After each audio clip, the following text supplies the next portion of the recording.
बिस्मिल्लाहिर्रहमानिर्रहीम। अस्सलामु अलैकुम वरहमतुल्लाहि वबरकातुहू। नाजरीन, आपका मेज़बान आस्तानी आलिया झंडिया वाली सरकार से हाजिर खिदमत है। आज हमारी वीडियो का जो टॉपिक है वो है कि रिकी थेरेपी क्या है। इसके बारे में मैं आपको बताऊंगा और आपकी यकीनन मैं तवज्जो चाहूँगा, क्योंकि जब आपको उसको सुनेंगे तो फिर आपको समझ में आएगा कि ये क्या है। रिकी दो जापानी अल्फाज का मजमुआ है। री के मायने है कायनाती और की के मायने है कुव्वत हयात, जो इस कुर्राए अर्ज़ के हर जानदार को ज़िंदा रखती है और इसे शिफा देती है। री की कुव्वत शिफा बनकर जहनी, जिस्मानी, जज्बाती और रूहानी सतह पर शिफा देती है। रीकी एक कदीम तरीका इलाज है जो दुनिया भर में तेज़ी से मकबूलियत हासिल कर रहा है। ये तरीका इलाज हज़रत ईसा अलैहिस्सलाम की करामात पर तफक्कुर के बाद हासिल हुआ। इस तरीका इलाज में मुआलिज अपनी हथेली के ज़रिए मरीज़ के मुतासरा हिस्से में तवानाई की लहरें मुंतकिल करता है और हर मरीज़ सेहतमंद हो जाता है और रीकी हीलर रीकी देते हुए अपने आप को बहुत अच्छा महसूस करता है, इसलिए कि रीकी हीलर कुदरती तवानाई हासिल करके मरीज़ के जिस्म में मुंतकिल करता है और रीकी हीलर की अपनी सेहत पर कोई असर नहीं पड़ता। मिसाल के तौर पर आप अपने घर में वालिदैन या बुज़ुर्ग के जिस्म में अगर दर्द महसूस हो तो आप उनकी खिदमत के लिए सर, पाँव और कमर वगैरह दबाते हैं।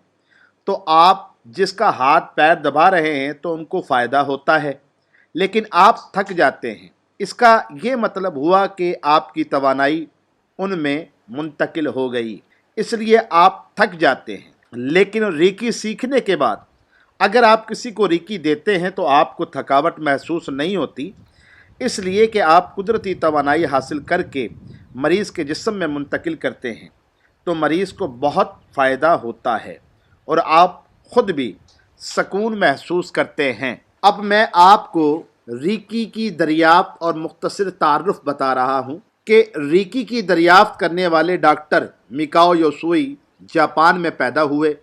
डॉक्टर योसुई जापान के शहर कोयोटो में वाक़या डोशिहिज़ा यूनिवर्सिटी के सरबराह थे। एक बार वो लेक्चर दे रहे थे कि आपके एक शागिर्द ने पूछा कि क्या आप यसु मसीह के तरीक़े पर किसी मरीज़ को शिफायाब कर सकते हैं। आप जवाब देने से कासिर रहे। उस वाक़े के बाद डॉक्टर योसुई ने इस मौजू पर तहकीक शुरू कर दी। इस सिलसिले में आपने बहुत से मुल्कों का दौरा शुरू किया। डॉक्टर योसुई ने अपने सफ़र की हतमी मंजिल पर एक दिन इबादत गाह पहुँचे। वहाँ आपने मुराकबा शुरू किया। मुराकबे में आपको कोयोटा में वाक़या एक पहाड़ी कोरामा जाने की हिदायत मिली। इस पहाड़ पर उन्हें कई दिन तक भूखे प्यासे मुराकबा करने की हिदायत मिली और आपने इस पर अमल किया। इस दौरान उनको मुक़द्दस हिदायत और रूहानी वज़ाहत हासिल हुई और आप अपने मकसद में कामयाब हुए। इस तरह डॉक्टर मिकाओ योसुई ने 1922 में रीकी की दरियाफ्त की।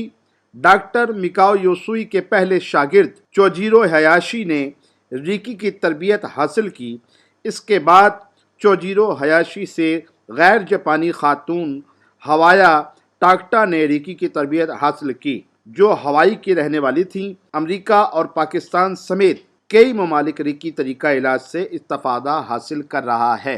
रीकी थेरेपी की नाजरीन, मेरा अपना भी बहुत अल्हम्दुलिल्लाह तजुर्बा है। इससे बड़े बड़े मसाइल जो हैं हमने अल्लाह के फजल से लोगों के हल किए हैं। इसमें कई लेवल हैं, लेवल 1 है, 2 है, 3 है। तो कई मरीज़ों को इससे शिफा हुई है और ऐसे ऐसे यानी कि मामलात के अंदर मैं ख़ुद हैरान रह गया हूँ। जब ये मैंने तकरीबन कोई 14-15 साल पहले जब मैंने इसको हासिल किया था, सीखा था, क्योंकि मुझे तो मसरत, क्योंकि मेरा काम जो है वो रूहानियत से है, तो मुझे तकरीबन कोई 24-25 साल हो गए मसनत पे बैठे हुए, लेकिन साथ साथ मैंने ये भी किया था। तो मैं हैरान रह गया। मैं मुख्तसर बात कर रहा हूँ, बात लंबी नहीं करूँगा। एक लड़का मेरे पास आया, बड़ा गरीब था वो बेचारा। तो उसका कहीं एक्सीडेंट हुआ तो उसकी जो सर की वैन थी ना, वो कहीं दब गई, तो उसकी वजह से उसकी आंखों की रोशनाई जो है वो ज़रा कम हो गई।